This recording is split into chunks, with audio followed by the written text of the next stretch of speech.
বন্ধুরা দেখো, আজকে আমাদের হচ্ছে জাপানি পুঁটি। কে কে খেয়েছো একটু কমেন্টস করে জানাবে। জাপানি পুঁটি ঝাল হচ্ছে।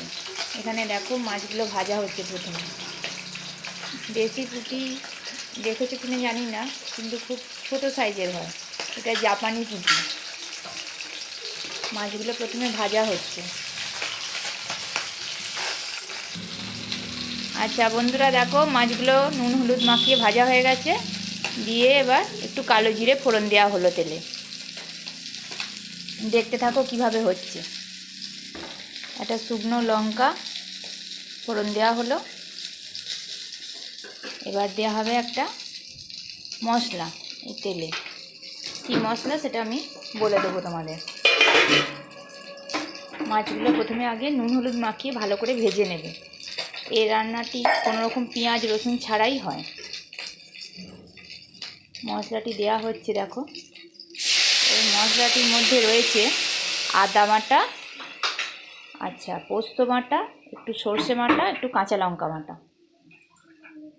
আর সামান্য একটু জল দিয়ে এটাতে দিয়ে দেওয়া হচ্ছে।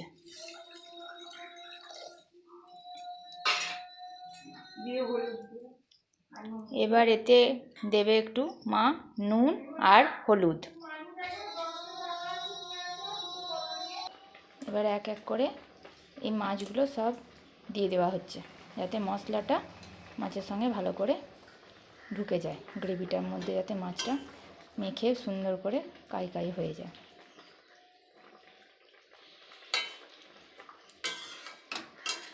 দেখো বন্ধুরা কেমন সুন্দর হচ্ছে জিনিসটা। একটু ফুটতে দেবে যাতে মশলাটা ভেতরে ঢুকতে পারে।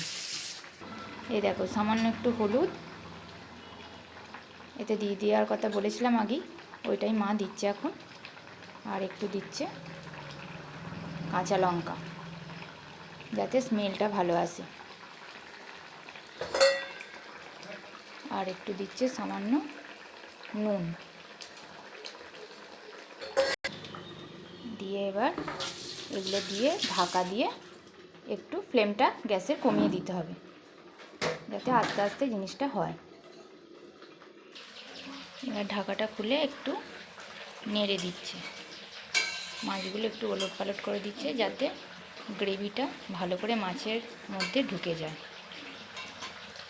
আচ্ছা এবার এই যখন গ্রেভিটা একটু মরে আসবে, তখন একটু কাঁচা তেল ছড়িয়ে দিতে হবে মাছটা, তাতে স্বাদটা খুব সুন্দর হবে। দেখো কাঁচা তেল একটু দেওয়া হলো,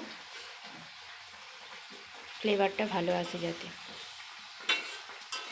আর এমনিতেই সর্ষে পোস্ত দেওয়া আছে, স্বাদটা অটোমেটিক ভালোই আসবে। এবার গ্যাসটা বন্ধ করে নামিয়ে নিতে হবে। দেখো ফাইনালি আমাদের জাপানি পুঁটি মাছের ঝাল রেডি।